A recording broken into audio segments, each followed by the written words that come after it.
Hi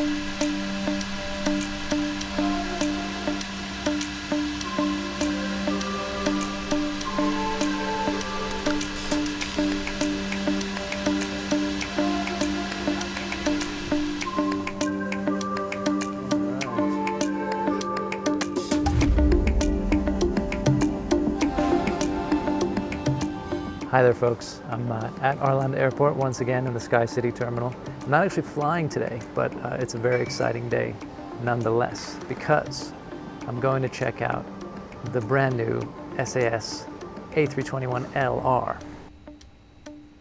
So this is a special plane and an interesting one to see, in part because it's one of these new crop of A321 long-range aircraft that more and more airlines are getting to fly what they call long and thin routes, where you're going across the Atlantic. You can't really justify a wide body, but you can make it work economically with a smaller plane. Especially interesting in these times of sort of rocky, let's see how we go pandemic recovery. But also SAS has fitted this A321LR with a proper business class for long haul and a premium economy, which is apparently arranged 2x2, somewhat more like a domestic first class, business class might be in the US. I don't think I've ever seen a narrow-body plane with a premium economy like that. De kommer ihåg att bygga en liten skjutdörr, så de inte behöver öppna hela hangardörren. Ja, det är bra. Så det fortsätter precis. For a minute we can't find the plane, but I'm always happy to take a walk around an aircraft hangar.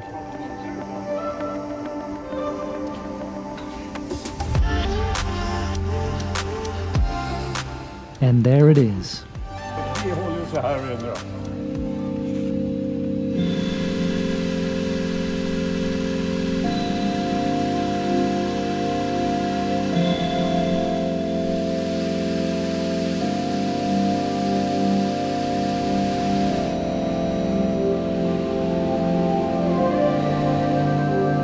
Here we are in the SAS hangar at Arlanda Airport. We took a little car from Terminal 5 and we're over here where they have a handful of 737s and A320neos, and I think there was an A330 back there too, but this is the star of the show.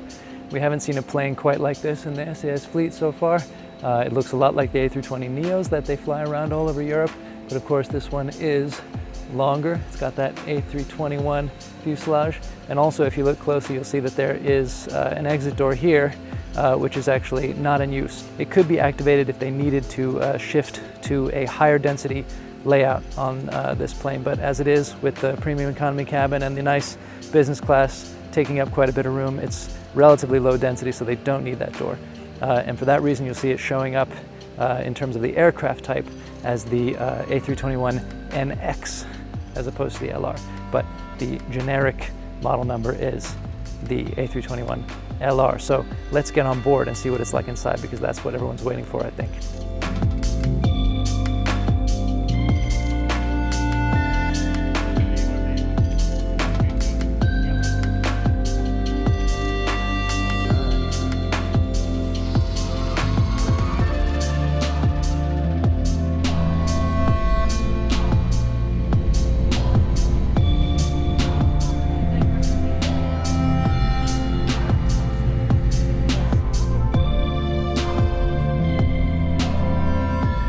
Start here at the back of the plane. It looks quite a bit like you would expect an A321 to look. A long single cabin, 3x3 seating, and if we sit down in the seats, they're not the same economy seats as you find on the A350s. They're special for narrow body. These seem very comfortable. Notable difference from intra-European flying is that they have screens and yeah, reasonable legroom. I like it. The main event and the thing I was really interested to see was these premium economy seats, which, like I mentioned, are 2x2 on a narrow body, which is very rare. And there's lots of room here.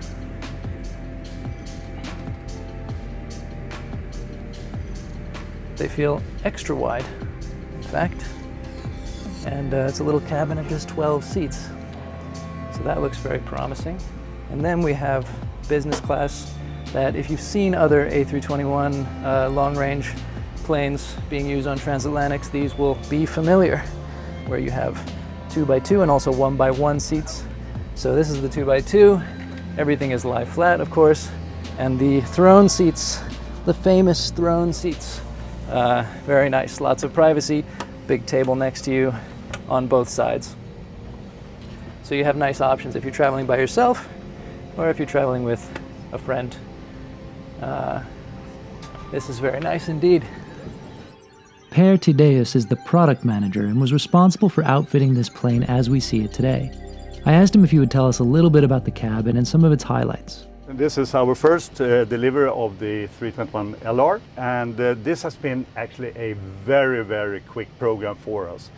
The decision was taken end of 2018 to take delivery of 3 aircraft.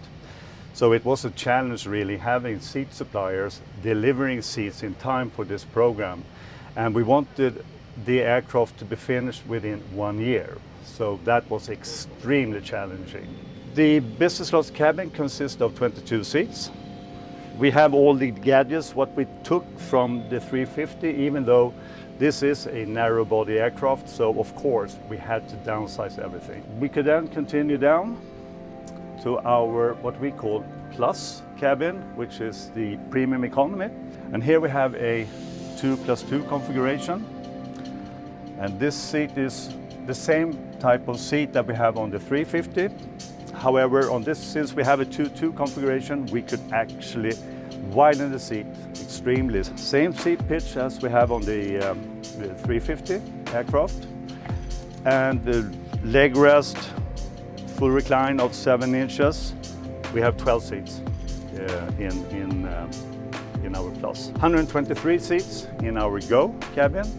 Each and every one do have IFE screens. And the same service concept will be on board this aircraft as we have on our wide-body aircraft as well. So there should be absolutely no difference in that respect. Overall, this looks like a very comfortable airplane. Many will still prefer a wide body for longer flights, and that's not surprising. But if this plane means I can take a non-stop flight versus connecting through a hub onto a bigger plane, I'd choose this without question. I'm going to try and fly a transatlantic on one of these soon and see how it holds up in the real world. What do you think?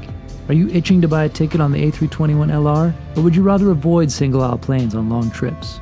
Let us know in the comments. In Stockholm for Flight Radar 24, I'm Gabriel Lee.